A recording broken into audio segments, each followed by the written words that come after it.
President, the Danish foreign minister rejected your call to negotiate on Greenland. What will... I didn't call him. No, sorry. The Danish foreign minister rejected what you said in your speech that you were hoping to negotiate.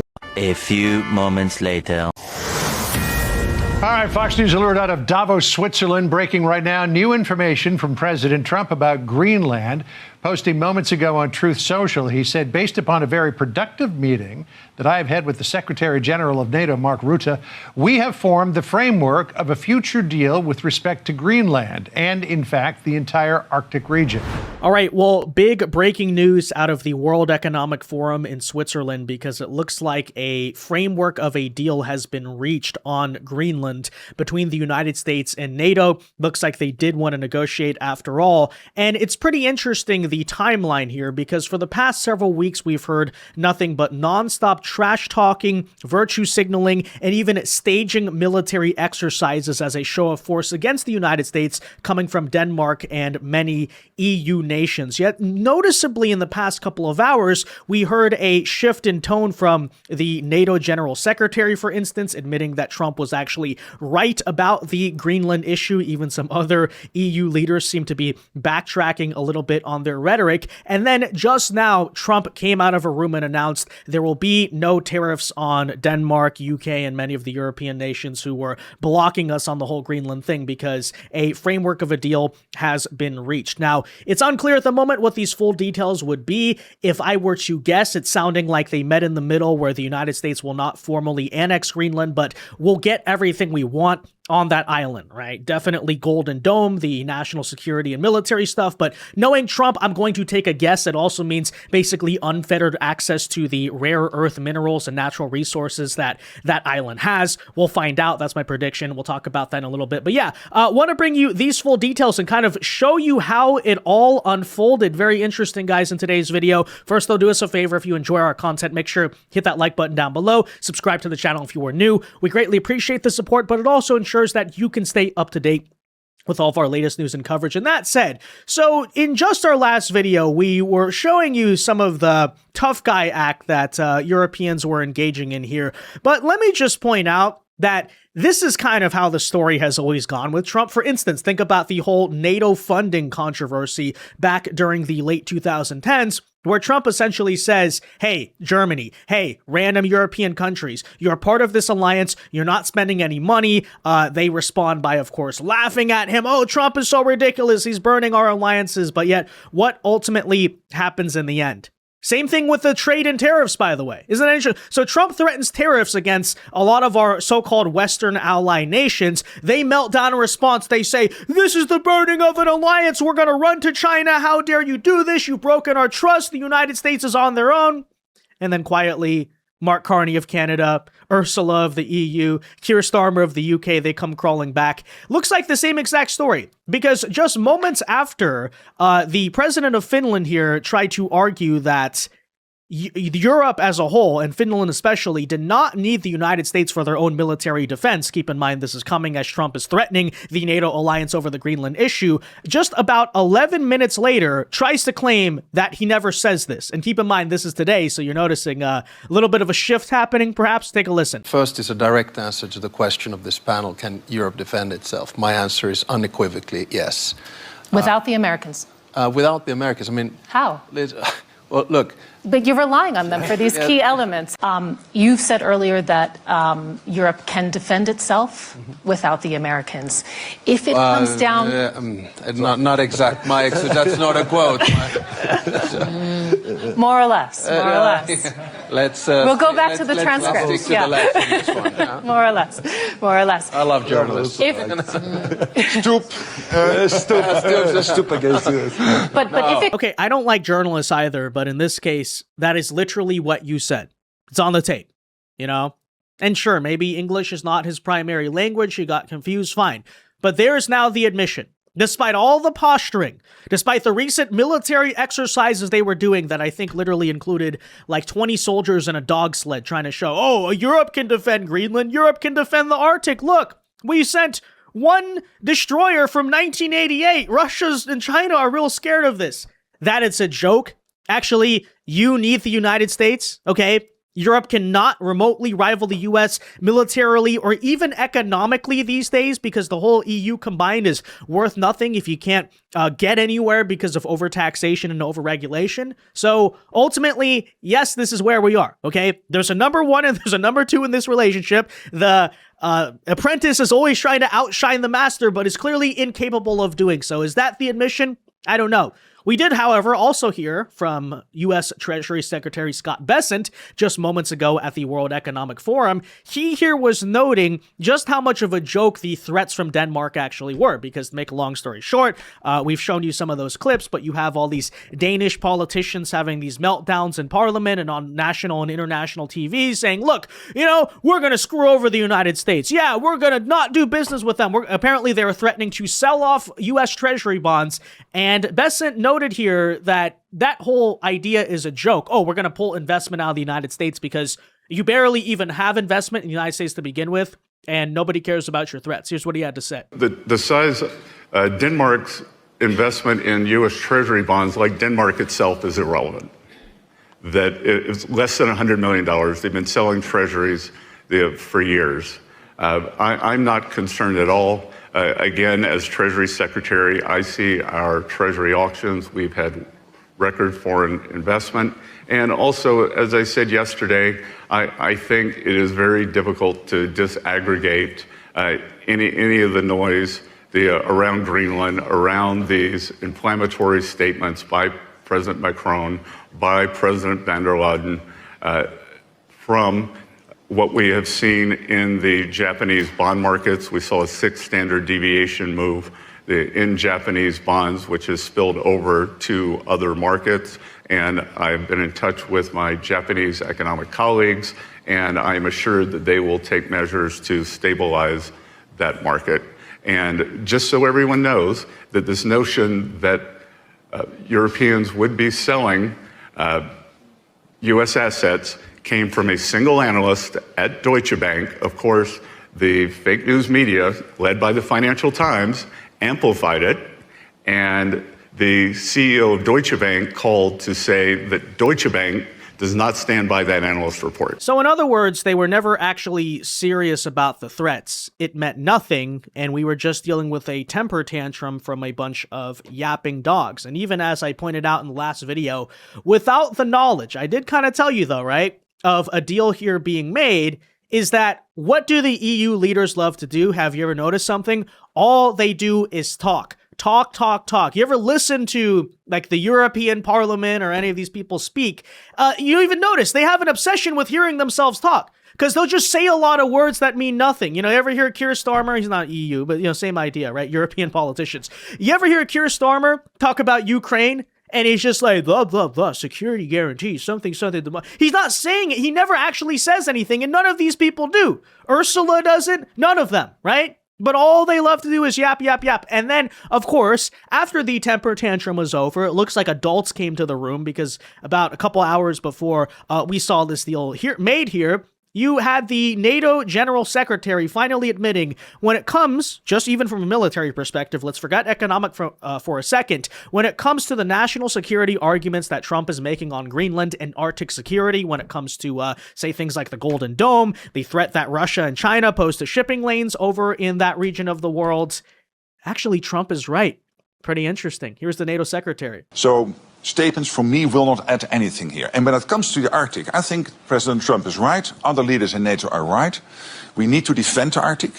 We know that the sea lanes are opening up. We know that China and Russia are increasingly active in the Arctic. There are 8 countries bordering on the Arctic. 7 are a member of NATO. That's Finland and Sweden and Norway and Denmark, Iceland, Canada and the US. And there's only 1 country bordering on the Arctic outside NATO, and that's Russia. And I would argue there is a 9th country, which is China, which is increasingly active in the Arctic region. So President Trump and other leaders are right. We have to do more there. We have to protect the Arctic against Russian and Chinese influence. And that's exactly what NATO ambassadors decided to do in September. We are working on that, making sure that collectively will we defend the Arctic region. Yeah, so that's basically the timeline of how this all happened. And we've seen this before, haven't we? They called Trump crazy. They proceeded to make a bunch of empty threats. And then in the end, they acknowledge that Trump is right. And now it's time to make a deal, which is why President Trump just announced the following, saying, quote, based upon a very productive meeting that I have had with the Secretary General of NATO, we have formed the framework of a future deal with respect to Greenland and, in fact, the entire Arctic region. The solution, if consummated, will be a great one for the United States of America and all NATO nations. Based on this understanding, because keep in mind, after Keir Starmer and the leaders of Denmark, I think probably France as well, Canada, right? Basically, a bunch of NATO allies led by liberal leaders decided to respond to us by writing these strongly worded letters and having meltdowns and saying they side with Denmark, they're going to defend Denmark, making all these threats to the United States. Trump did threaten tariffs, which definitely, let's admit, played a role in getting this all to the table and getting the negotiations to be happening. But anyways, he said, based upon this understanding, I will not be imposing the tariffs that were scheduled to go into effect on February 1st. Additional discussions are being held concerning the Golden Dome as it pertains to Greenland. As a brief reminder, that is essentially the North American missile defense system that Trump wants to build. Sort of similar to what Ronald Reagan envisioned with Star Wars back in the 1980s, but obviously now the technology does exist to stop intercontinental ballistic missiles, probably more than it did in the 80s, so that's essentially what's happening now. And it makes logical sense, right? If you have basically U.S. anti-missile technology that far up in the Arctic, the detection, the ability to shoot down missiles happens way faster if it's in Greenland, for instance, as compared to, let's say, I don't know, New York City, obviously, right? So there you go. Further information, and that's, by the way, a big reason why militarily Trump wants Greenland. There are other economic reasons, there's national security reasons, but yes, Golden Dome definitely a key component of that. Further information will be made available as discussions progress. VP Vance, Secretary Rubio, and Special Envoy Witkoff and various others as needed will be responsible for the negotiations. They will report directly to me. Thank you for your attention to this matter. Here's more of what Trump had to say about it. Well, we have a concept of a deal. I think it's going to be a very good deal for the United States, also for them. And we're going to work together on something having to do with the Arctic as a whole, but also Greenland, and it has to do with the security, great security, strong security, and other things. The market, 600 points, getting back a lot of some of the nervousness we had in the last couple of days. The tariffs are off. Nothing happens on February 1st. No, we took that off because it looks like we have pretty much a concept of a deal. A deal of ownership, a deal... Well, it's a little bit complex, but we'll explain it down the line. But the Secretary General of NATO and I and some other people were talking, and it's the kind of a deal that I wanted to be able to make. Where does Denmark, did they weigh in on what they want, what they would agree to? Well, I assume they did because he very much represents, he's a strong leader. Mark, you know Mark Rutte. And he, I assume he's been speaking to them. He's been speaking to all of them. Are mineral rights involved? Is ownership involved? Did the Golden Dome sway people? I don't want to say yet, but... The Golden Dome was very compelling today when you talked about that. Yeah, the Golden Dome, and they're going to be involved in the Golden Dome, and they're going to be involved in mineral rights, and so are we. It's not specific enough to know at this point how long this lasts, whether it's... Forever. Forever. It'll be forever. For Greenland at this point. Yeah. Forever. That's staggering. That's better than a 99-year. This is what, 2 hours after. It's better than the Obama deal with the famous Iran nuclear deal with a 9-year deal. No, this is forever. This is a long term. Forever. That's very interesting. What does forever mean? Obviously, as at the moment, full details have not been announced, so we can't really say. But if I were to guess, what it sounds like here is that while the U.S. right now, we'll talk about that in a second, but right now will not do a full annexation of Greenland, it does sound like we're going to at least own chunks of the land that are necessary to do things like Iron Dome, who knows, even mineral deposits, other natural resource related things. And it sounds like we're not going to be doing the normal 99-year lease thing to set up a military base. We might just be buying it and owning it directly. Now, it's cryptic. I'm going to guess because it's how negotiation works. If Denmark doesn't want to give all of Greenland, they'll give some of Greenland. Who knows? I guess it's technically possible that Trump brokered a full acquisition and annexation of the full territory, but I'm going to guess that's not true. So in other words, right, the reason, let's repeat here, Trump wanted Greenland is because of a number of factors, but military and national security, very key. Economics, though, control of natural resources, especially natural resources right now that China has a monopoly on, all very important. When you ask the question, why does Greenland matter so much? I've explained it, but I think as well, this video does sum it up quite well. So just understand, this is really what's at play here. This is what's being fought for. And then in a second, we'll tell you like what it really means. Trump issues a final ultimatum to Greenland. Join the United States willingly and receive $100,000 per Greenlander, or face forced annexation, expanding U.S. landmass by over 20% while eliminating the Danish military as NATO allies watch in silence. The move breaks China's tech monopoly by seizing massive neodymium and praseodymium deposits, giving Greenlanders 100% employment in high-paying mining while achieving independence for EV batteries and AI chips, funding an infrastructure blitz of roads, hospitals, and satellite grids. Patuxent Space Base expands into Northern Command, turning the island into an unsinkable aircraft carrier where radars detect ICBMs 20 minutes earlier and F-35s reach Moscow or Beijing in hours, blocking China's Polar Silk Road and trapping Russia's Northern Fleet. The melting Northwest Passage cuts Atlantic to Pacific transit by 40% versus Panama or Suez. U.S. security tolls generate massive revenue while making Greenland the center of 21st century shipping. The U.S. secures 10% of global fresh water and 50 billion barrels of offshore oil, turning Greenland from frozen dependency into the wealthiest per capita territory on Earth.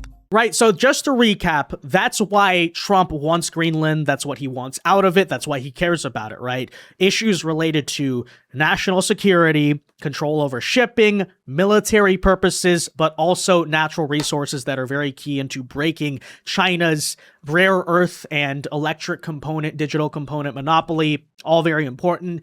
If I were to guess, whatever deal Trump made here stresses U.S. ownership of all of those things very importantly, but probably to meet in the middle to do negotiation. Denmark, at least for now, gets to keep the territory in name, but the U.S. will own and run all of the important sectors of it. And likely, if Denmark, for whatever reason, wants to take it back, I don't think they, or even the whole EU combined, would have the military strength to basically seize all the U.S. assets there, assuming a will by whatever American government exists at that time to actually resist it. So all of that said, again, it sounds like that's what's happening.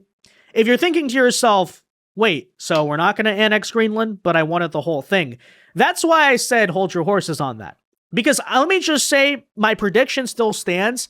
I don't think this whole Greenland thing is over. One thing we've said since the start of 2025, Trump's going to be a very transformational president for the world order going into the 21st century. And a lot of the things he's talking about right now, right? Whether it's, hey, maybe America doesn't need NATO. Maybe NATO's using us.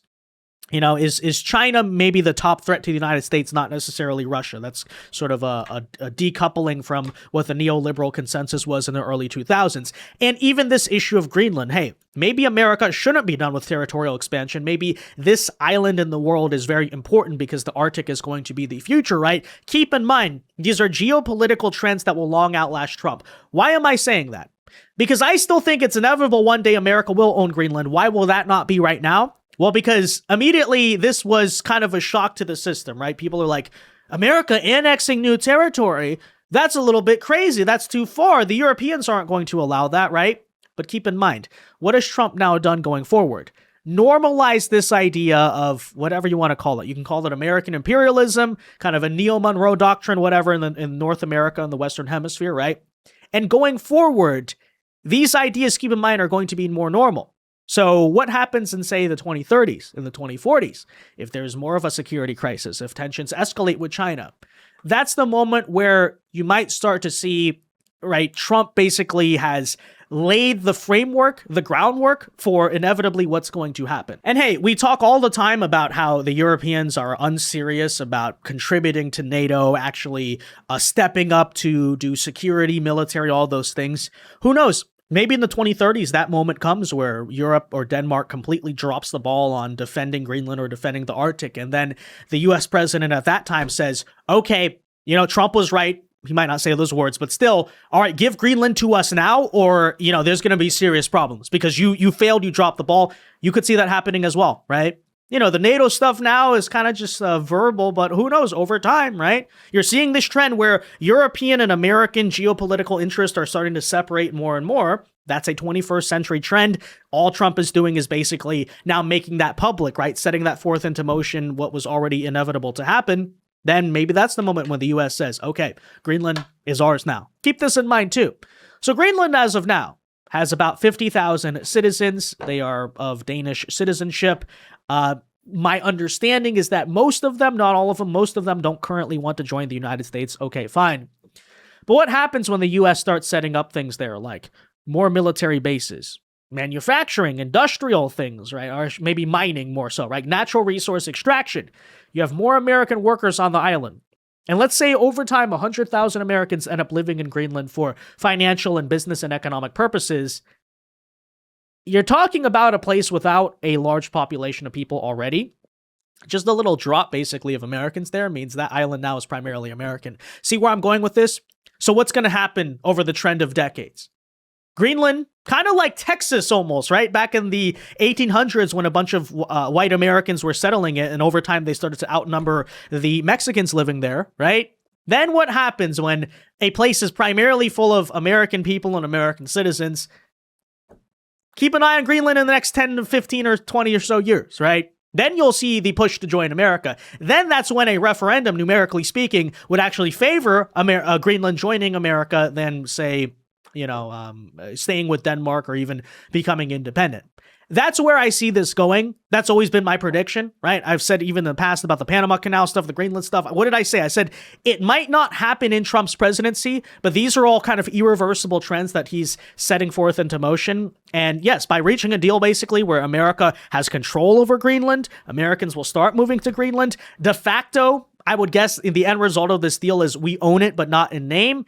Over time, right, how this stuff goes, eventually we're going to own it. Just the way the world works. So that's my prediction on it, but who knows? Let me know your thoughts in the comment section down below. I mean, it could still be the case. We have it right now, but that's where I see this going, right? But that said, guys, let me know your thoughts. Be sure to leave a like on this video, subscribe to the channel if you are new, and until next time, God bless and peace.